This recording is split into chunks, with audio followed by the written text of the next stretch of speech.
Saudara, pemasangan girder box kereta cepat yang menempel jembatan Antilop Pondok Gede Bekasi, Jawa Barat membuat kendaraan roda 4 harus berhati-hati saat melintas. Bagaimana memastikan warga yang lalu lalang di bawahnya tetap terjamin keamanannya? Kita tanyakan kepada Kepala Bidang Bina Marga Dinas Sumber Daya Air Kota Bekasi, Idi Susanto, dan juga pengamat tata kota Nirwono Yoga. Selamat malam Bapak-Bapak. Selamat malam. Ya.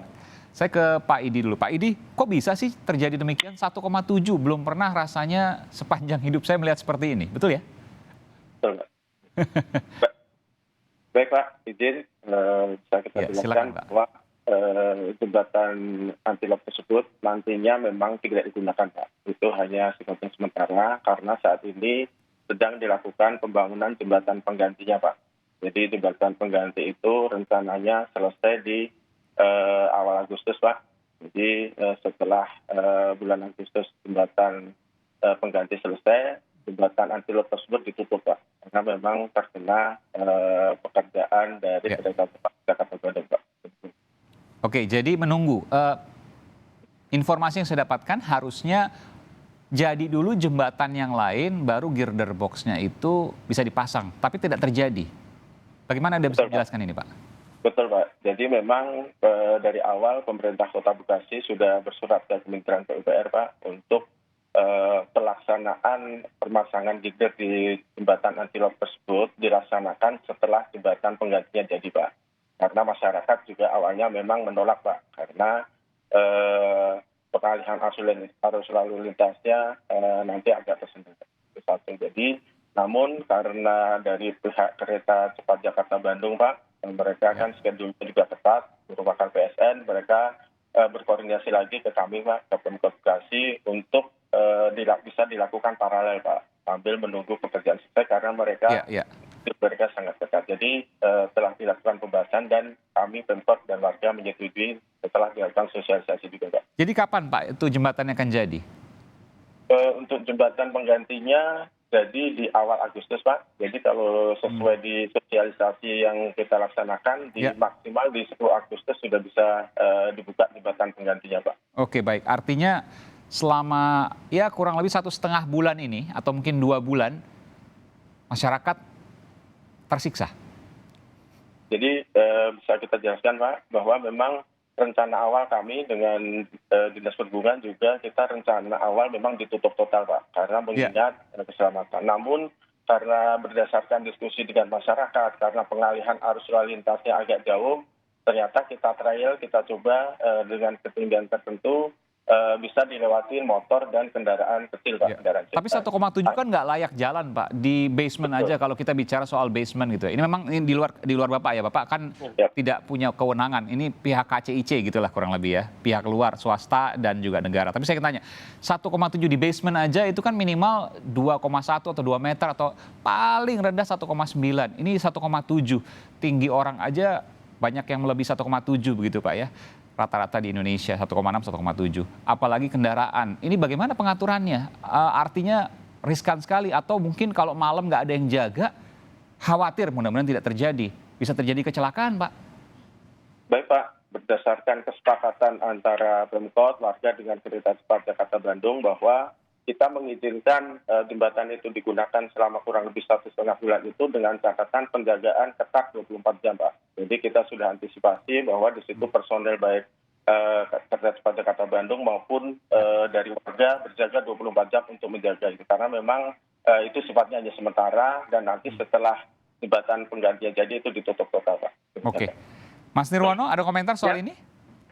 Ya, yang catatan kami ada 3 Mas Aiman. Yang pertama, ini tentu dalam tanda petik kecerobohan dari pihak KCIC ya dalam hal pembangunan. Artinya kalau tadi Pak Idi sudah mengatakan harusnya memang girder tidak boleh dipasang sebelum jembatan Antilop pengganti tadi dibangun. Ya, itu yang pertama yang harus jadi catatan. Kemudian yang kedua, dengan sudah terjadinya seperti ini, maka pembangunan Antilop yang baru nanti itu jangan terburu-buru juga Mas Aiman, karena kalau terburu-buru kan kualitasnya juga berbahaya. Gitu. Betul. Ini juga jangan asal bangun baru, tapi nanti kemudian melanggung risiko berikutnya. Ini juga menjadi catatan. Tentu harus ada pengawasan dari teman-teman Bina Marga untuk mengawal pembangunan Antilop yang baru tadi. Ketiga, untuk penggunaan yang sekarang ini, saya justru merekomendasikan untuk malam itu ditutup. Malam Full, ditutup, ya. bukan cukup Tutup. dijaga, nggak, itu masih bahaya ya? Pasti bahaya. Karena kalau malam pertama ya kita bicara soal penerangan ya, penerangan satu. Kemudian yang kedua, yang lewat situ kan tidak hanya warga di situ ya. Kalau ada warga di luar Bekasi kemudian melewati itu, kemudian tersangkut, itu resiko ada di mana? Tanggung jawabnya pihak siapa misalnya? Ini juga harus menjadi catatan dari pihak pengelola dan juga teman-teman di Mas Nirwono, saya mau nanya deh, kondisi seperti ini HDI ya hanya ada di Indonesia?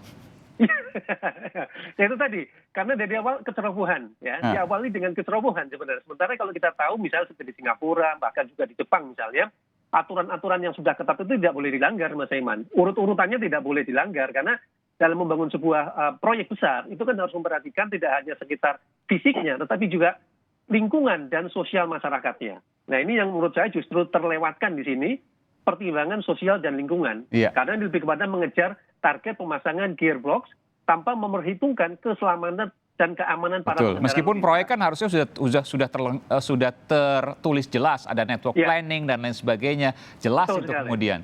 Kenapa bisa begini itu juga pertanyaan besar sesungguhnya terkait dengan proyek ini. Iya, meskipun kita juga sudah mencoba untuk mewawancari dari pihak KCIC tapi belum bersedia untuk bergabung dengan kita. Saya bertanya kepada Pak Idi. Pak Idi, usulan malam sebaiknya tutup aja total, Pak. Gimana? Baik Pak, jadi memang seperti saya sampaikan di awal, bahwa rencana awal memang dari kami, dari Pemkot juga mengusulkan untuk ditutup total Pak, karena memang keselamatan tadi. Namun setelah ada beberapa diskusi baik dengan masyarakat maupun dengan pihak KCIC, dan masyarakat juga mereka sanggup untuk menjaga 24 jam, KCIC juga sanggup untuk menjaga 24 jam, akhirnya ada kesepakatan bahwa itu bisa digunakan namun dengan pengawasan ketat Pak. Tadi catatan dari Pak Nirwono, terima kasih Pak. Alhamdulillah memang di lapangan sudah kita benar-benar keras Pak untuk di situ juga kita ada dipasang portal Pak. Jadi portal besi itu, jadi kalau mobil sudah kena portal dulu Pak. Walaupun tetap penjagaan 24 jam sesuai kesepakatan pihak KCIC dan warga menyanggupi untuk menjaga 24 jam Pak. Makanya kita ada kesepakatan untuk bisa digunakan. Itu banyak Pak Idi mobil yang kena portal?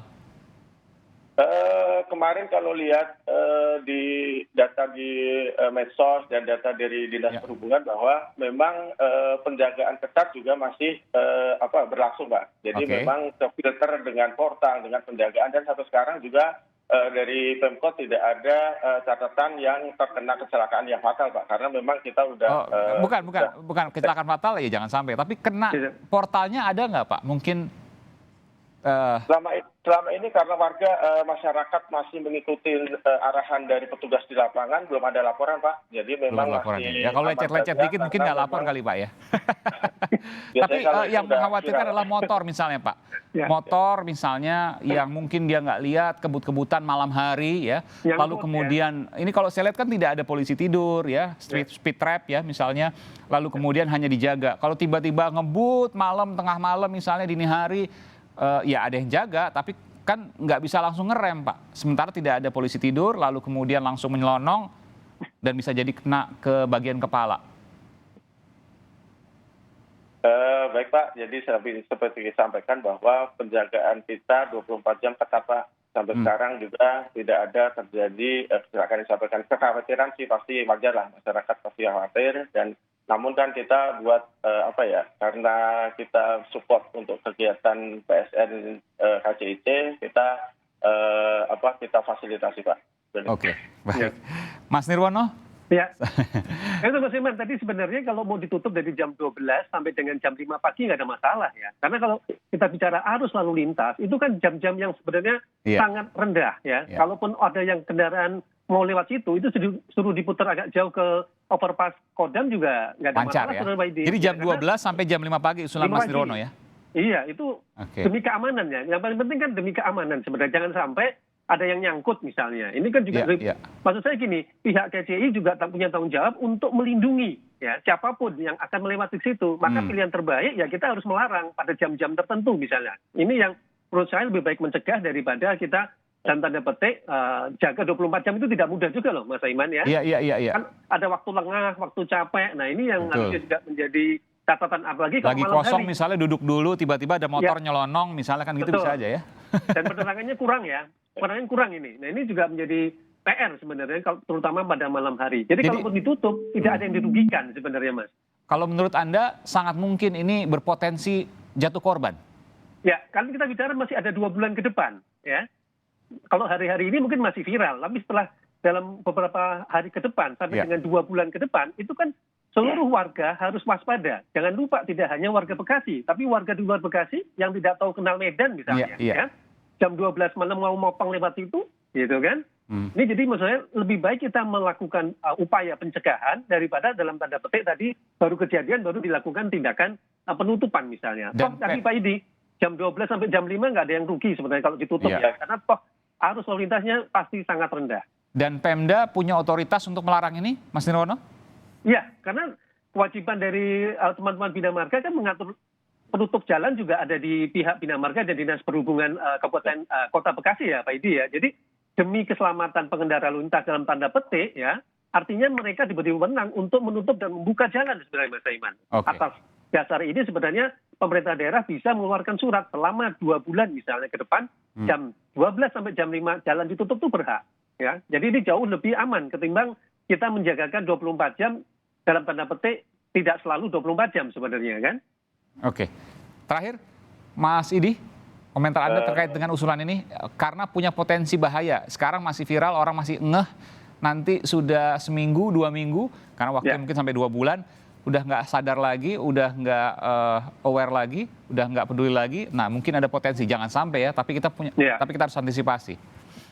Baik, terima kasih masukan Pak Nirwono. Nanti tentunya kita akan diskusi lagi dengan pihak Dinas Perhubungan dan masyarakat, dan tentunya masukan luar biasa. Kita juga sepakat Pak, mungkin ke depan kalau memang jam 12 sampai jam 5 setelah evaluasi kita tutup bisa kita laksanakan Pak. Baik, dan juga termasuk pengawasan dari jembatan yang baru nanti pembangunan nanti loh Pak, jangan buru-buru sehingga kemudian bisa memunculkan lagi-lagi tingkat bahaya yang ada. Ya, betul. Baik. Terima kasih, kita punya pengalaman soalnya waktu di Kutai Kartanegara, betul ya? Dan itu kita tidak mengharapkan ada terjadian kembali jembatan yang kemudian runtuh. Terima kasih Pak Idi Susanto dari Dinas Bina Marga Kota Bekasi, Jawa Barat, dan juga Bung Nirwono Yoga, pengamat tata kota dari Universitas Trisakti Jakarta. Terima kasih Bapak-Bapak, selamat malam, sehat selalu.